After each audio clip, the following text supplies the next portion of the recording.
Hey guys, welcome back to Lavender Polish. Today we're going to be doing both a review and some nail art, a bit different this time. In just a moment I'm going to be talking about the not so new anymore HoloTaco first year anniversary collection, limited edition, so I'm pretty happy that I got my hands on it. It's made up of 3 holographic top coats, but as usual I'm going to save my review for the end. Right now let's hop into some art. Okay, right off the bat, we're going to come in with this gorgeous yellow metallic from Kleancolor. It goes on in about 2 coats, and I actually really like the Kleancolor metallic polishes. They're a very underrated brand. They mostly focus on makeup, but their nail polish is actually quite good. I was very impressed. I have quite a few of their polishes actually. Anyways, once I've done that, I'm going to go ahead and put Simply Peel, a latex barrier, around the edge. This will help with cleanup later on. If you don't have Simply Peel, you can use any other kind of latex barrier that you have, or just tape or glue, whatever suits your preferences and your price range. While that's drying, I'm going to go ahead and take a makeup sponge, and I will be applying Kleancolor's metallic purple, red, orange, and yellow in vertical order down my nails. I personally think that the sponging method is the best way to get any sort of gradient on your nails. It really makes everything blend in so perfectly, so I'm going to go ahead, take that makeup sponge and dab it gently on my nails, going from side to side with slight up and down motions, but nothing too much because we don't want to muddy up the design. Once I'm satisfied with how it's blended, I'm going to take some tweezers and very badly peel the liquid latex off from around my nails. I just had some trouble here, don't know exactly what went wrong. But after adding a top coat, I'm taking these Chevron vinyls from TwinkledT and putting them diagonally down my nail, and then putting another coat of Simply Peel around the edges of my nails, and I'm going to put it directly on my nail this time, covering the upper half so that once I put on my second gradient, none of the polish will get onto that protected half. This will help give me that double gradient effect that you can see right next to it on my ring finger. One of the reasons I use Simply Peel rather than any other kind of liquid latex is that it is very thick and goes on top of other nail polish very nicely. Some other liquid latexes, they kind of float on top of nail polish and you've got to put on a few coats to really get it stuck down there, and I'm always worried that it's going to break or rip, something's going to get through, but Simply Peel is just so thick and solid. You put it right on there and it stays. Anyways, taking another makeup sponge, I'm going to create another gradient using Kleancolor's metallic green, blue, purple, and magenta. And once again, dabbing that on my nail with slight side-to-side motions. This is just why I love the sponging method so much. It goes on so smoothly. These colors are actually great for gradienting. They go on like an absolute dream. I only needed a couple colors. And once I was satisfied, I once again peeled off the liquid latex and showed the design left underneath. And once the chevron is gone as well, you can see this cool little stairs thing that we have going on. Anyway, now we get to the fun part. I'm taking blue Flaky HoloTaco by HoloTaco, dabbing a tiny bit of it on the makeup sponge and only applying that to the blue area of the design. I'm then going to repeat that same process with gold Flaky HoloTaco and purple Flaky HoloTaco. Only applying the color top coat in the areas that have that same color on them. I think that adds this really interesting dynamic effect.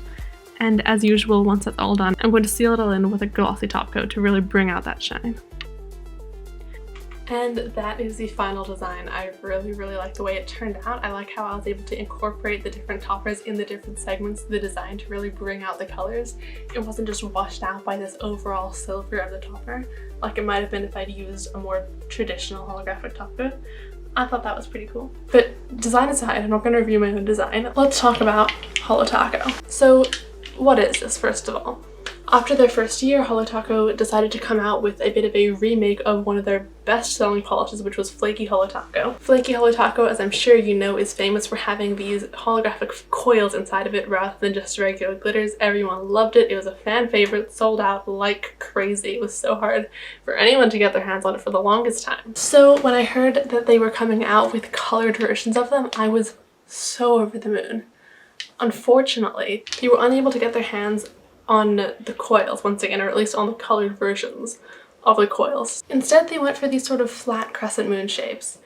And honestly, my overall thoughts on this collection is that I'm a little bit underwhelmed. Let me explain. The incredible thing about Flaky HoloTaco is that they had all these different shapes and sizes of flakes, and they had coils as well as just shards. So for them to say that they're kind of remaking that with color but then only having one size and shape of the flakes was a bit of a miss for me. It makes the whole design appear much more flat than the original Flaky HoloTaco does. I'm not saying that I dislike this at all. It's just that it had a very high standard to live up to, and as far as I'm concerned, it didn't really get there. I'll throw something up on screen right now just showing you the difference in the shards and the holographic particles of the flaky HoloTaco and the new collection.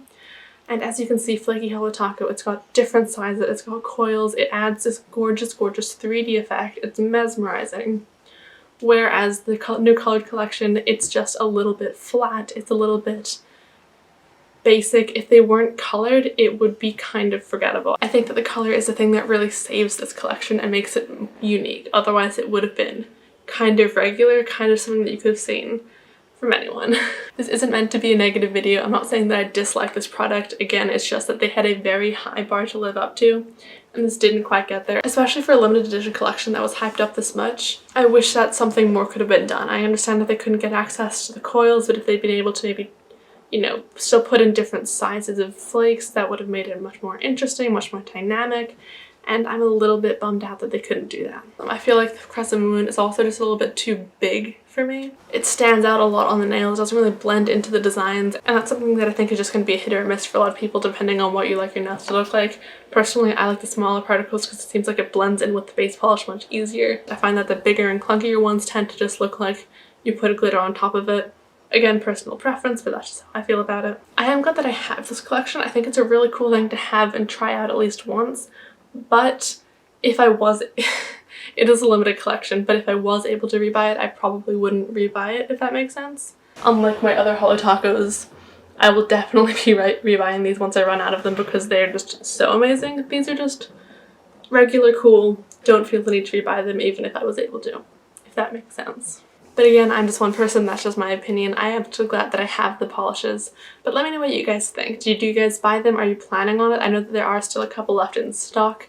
What did you think? Do you like them better or worse than the original flaky HoloTaco? I really want to hear your guys' opinions.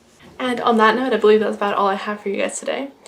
Please be sure to like and subscribe if you enjoyed this video and want to see some more content from me. I'll see you guys sometime next week. Bye!